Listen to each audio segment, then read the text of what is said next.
Hello, I'm Lachlan, And I'm Carl. and this is a little new series we're going to be trying called Director's Cut. With Super Video, because we're Super Video.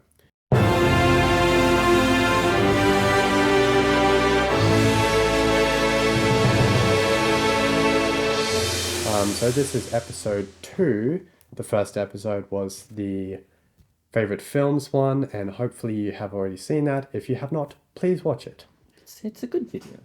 And in this video, we'll be talking about YouTube filmmaking. Specifically, making films for YouTube and making films for film festivals, submitting to film festivals, and the difference between them. Yes, we've never actually done a film for film festival yet, which is sort of why we think we're a little bit qualified to talk about this, because we're sort of talking Yeah. about why we haven't done that We've yet. got one side of the story. Yeah, we will in the future, but for now we will be talking about why YouTube is better. Stance.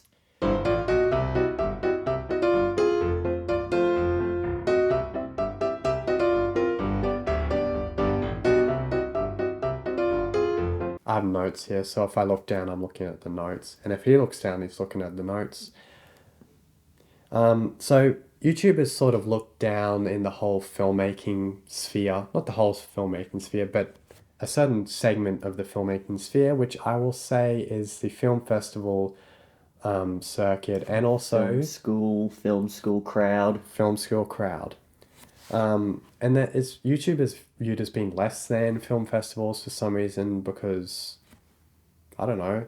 There's a bit of an exclusivity with film festivals. It's you may not even get accepted. You may submit your film, wait 6 months, and then they get back to you and they say, sorry, we aren't going to show your film. Even if you do get in, you may not win. 9 times out of 10, you probably won't even get noticed or a distributor or anything. YouTube, anyone can watch it, anyone will watch it. It's happened in the past and it can happen again. Things happen on YouTube more often than they do in film festivals. I don't know if that's true or not. Whatever. Yeah. And the whole film festival thing is sort of discouraging. Well, it can be discouraging because of what you said. You could get rejected. And also, it sort of prevents growth, I think, because you're focusing all this attention on one film that you want to be perfect. You know, this film will get into Sundance and it'll be the greatest film of all time. It'll be the next Citizen Kane.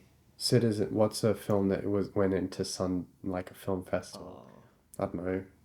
Bottle Rocket. That didn't actually get picked up at a film festival though. Exactly. Wes Anderson should have just put it on YouTube. Yeah. But yeah, you spend 12 months, dedicate 12 months of your life to making a so-called perfect film when you could just use those 12 months to do a bunch of short films. They don't have to be perfect. They just have to be out there. They just have to be finished. Yeah. And that's what we've been doing. We have been making 12 short films in 12 months. Each time we have been experimenting with a new style or a new certain skill that we want to do, a new genre. So over time, these 12 months have led to more improvement than, let's say, if we made one film, a really high quality film, and we, built up this massive crew and a cast, and, we have all this equipment, and we make this one film. Now we've made this one film. What happens next? Yeah. No one sees it. You just wasted 6 months of your life. Yeah, and we've still learned stuff, but we haven't learned as many skills. There's no progression. It's all just in the one period of time, all at once. So that sort of leads on to our next point, which is quality versus quantity. We used to be big believers in quality over quantity, firm believers. I'm a believer. During like our high school days when we would have... believer. Exactly. We would have... You'd only do 2 or 3 assignments, films per year. You would spend so much time doing that, and then you'd have to wait another 4 or 5 months to do the next one. Whether now what we're doing, it's more of a kind of continuous, consistent stream, a flow of films, if you will, always adapting. Yeah, and that was sort of a problem with the high school curriculum. It wasn't a problem with our film teachers who did such an excellent job. Hello, 2020 to 2021 film teacher. That is true. Say hello. Hello. And that attitude continued on past our high school graduation into 2022, where we attempted many of like our personal individual films, super video, independent of university. Came up with our own ideas. But we didn't release any of them. As you can see on our channel, there'd be like, oh, this film, the sound isn't perfect. This film, the story doesn't make 100% sense. Didn't this get one enough footage. didn't turn out exactly how we wanted it. Didn't focus the camera. Until 2023, where I wrote a film, End of the Line, that we intended it to be the film that we finish.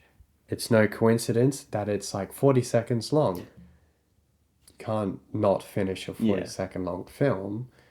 Nothing can go wrong, right? Well, sound was an issue with that film, and since we were still perfectionists at the time, that was a big problem for us. We didn't think the film was perfect enough. We kept scheduling ADR days to fix the sound until one day I saw a video by Joel Haver, who I had been a fan of for a few years at that point, and I'd heard of him. You've seen a few of his videos. Yeah. Called You're Already a Filmmaker. And in that, he talks about quality versus quantity. He said, I'm paraphrasing this because he swears. Watch his video as well. I'd say watch his video over this one. Watch it after it. I'll link it in the comments. Description. I'll do it in the comments. So he says something like, what do quality over quantity people make? Nothing. They don't make anything because they don't finish anything. And I was sitting there watching this video, and I was thinking, that's me. I'm quality over quantity. There's this End of the Line film that's 40 seconds long. It should technically take me like 10 minutes to finish editing. And it's taken me over a month. And this was in February, so a month after we filmed it. And then I just went, okay, I'll finish it today. I don't care if the sound's bad. I don't care, if the acting's bad. My acting's particularly bad in the film. End of the line, buddy. I put it through a VHS. I put it through an actual VCR to make it look old. And it fits. It sort of hides the bad sound and the bad acting. It adds to it, yeah. And then I think that film turned out very well. It's funny. I'm sorry for cracking my knuckles if that grosses you out.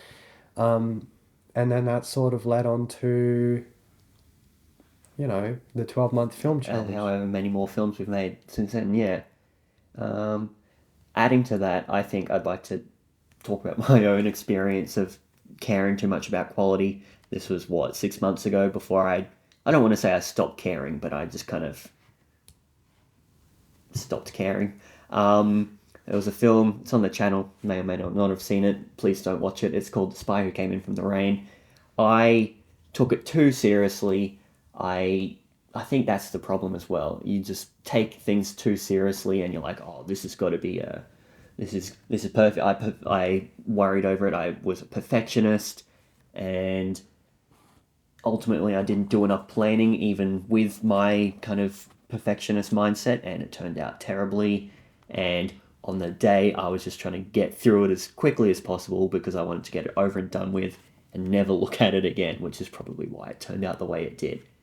Anyway, don't do what I did. Just do stuff that you find fun, or don't obsess. Yeah. And that film, removed from your obsessive perfection, that film isn't too bad for some people, because we had a comment who compared it to Tim and Eric. That is true, yeah. So he got some comedic value out of the film, which, it wasn't the intended effect, no. I'm sure, but someone liked it and they thought it was funny, so that's good. That is true. yeah, embrace imperfection and also be willing to change, Whoa. I guess. So yeah, we've discussed Joel Haver, but there's a bunch of other YouTube filmmakers out there. Um, but we'll talk about Joel Haver a little bit more because we probably wouldn't be making that video. I'm really sorry. If it wasn't for his You're Already a Filmmaker video. Um,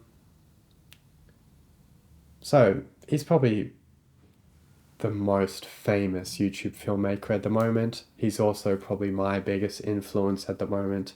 Um, he's currently doing a 12 features in 12 months challenge, which is ridiculously impressive. He's already done two at the time of filming this. I think next, like in March, he'll be doing his 3-hour Oscars challenge, and we'll also be attempting that, which will be our first feature film. So that should have come out before this video. So I hope you liked it. It was our first feature film, and it was not easy. I really enjoyed filming it. Yeah. I had lots of fun. Just to let you in on a little secret, we haven't actually filmed this. We're filming this in early March. So 5 days. Yeah, 5 days before we're shooting the feature film. And then $5 Film School, who I think is like it's a group of people, and they did 12 features in 12 months as well a few years ago. They actually completed the challenge. Well, they have completed the challenge. So that's also pretty impressive. Who would have thought that's possible? Not me. You can't do that with a film festival. You can't make 12 No. feature films with a film festival. That's like a YouTube challenge. Exactly. Film festivals. No. I'd like to talk about another YouTube filmmaker I really like. He's I don't want to say real filmmaker now, but he's made a few Hollywood films. His name's David F. Sandberg. You may know him as the director of the Shazam superhero movies, a few other horror movies. He actually started out by making really short, simple, kind of two people, him and his wife, just filmed in his house, very little VFX, horror short films on his YouTube channel, and eventually got actually noticed by a film distributor, and they offered him the chance to turn one of his ideas into a feature film. Lights Out, I believe it was called. Not that that's our goal, but that really did kind of inspire me to be like, oh well, you can put stuff on YouTube, and the right person might see it, and you might go places. Who knows?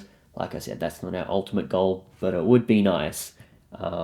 He's also a bit like really helpful. He makes these VFX tutorials, DIY kind of filmmaking, which is kind of what we started off as. Didn't have as much equipment as we do now, but now we're kind of a bit smarter. We're like, oh, we can do that with what we already have. We don't need to build something, but it's still helpful. Go check it out. Yeah. And then my personal favorite YouTube filmmakers,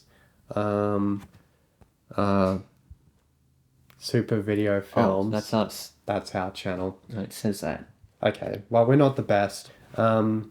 We're doing a 12 short films in 12 months challenge, which, isn't as impressive as 12 features. Or would it be 11 short films and one feature? Or is that not part of the schedule? Oh, yeah. That's just a I bonus. think we'll see, actually. I think the feature will be one of the films. It should be. Yeah. I mean, it's not as impressive as 12 features, but we're starting at a point where we feel comfortable. Yeah. Maybe one day we will make 12 features in 12 months. Maybe we'll do 12 features in 12 days. No, I don't think. That would could be kill us. possible. 12 features in 12 hours. Okay. Now that's pushing it even more. What? Sounds easy. Well, if you have to edit it, it'd be impossible. Do like a Live. live. And then there's another channel that I'm less familiar with, but it's called Late Night 99, and it's sort of like they're another Australian-based filmmakers. They've attempted the Joel Haver Oscars challenge. and they put out a film every so often, so go and check them out as well. And then, of course, there's my favorite filmmaker, Catman Cinematics. Check him out as well. He makes short films. Huh. He's a beginning out, so Beginning. keep his eye on him. Keep an eye on him. Yeah. I'm a little bit tired. I'm not. So I think that sort of wraps up this video. I think we've talked about everything that's on this list. Apologies if it was a little bit rambly and not too coherent. This is only episode 2 of this little series. One day we'll get a teleprompter and a script. Yeah, and we'll become more natural speakers. Yeah, we're starting out, so cut us some slack, buddy. Do you at least like the set? Let us know what you think of the set. I like the set. No one's made it this far, except for Curls. Oh, Thank you, Curls. Joe M. Shout out to Joe M. Joe M as well. Alright, well, see you in the next one, buddy.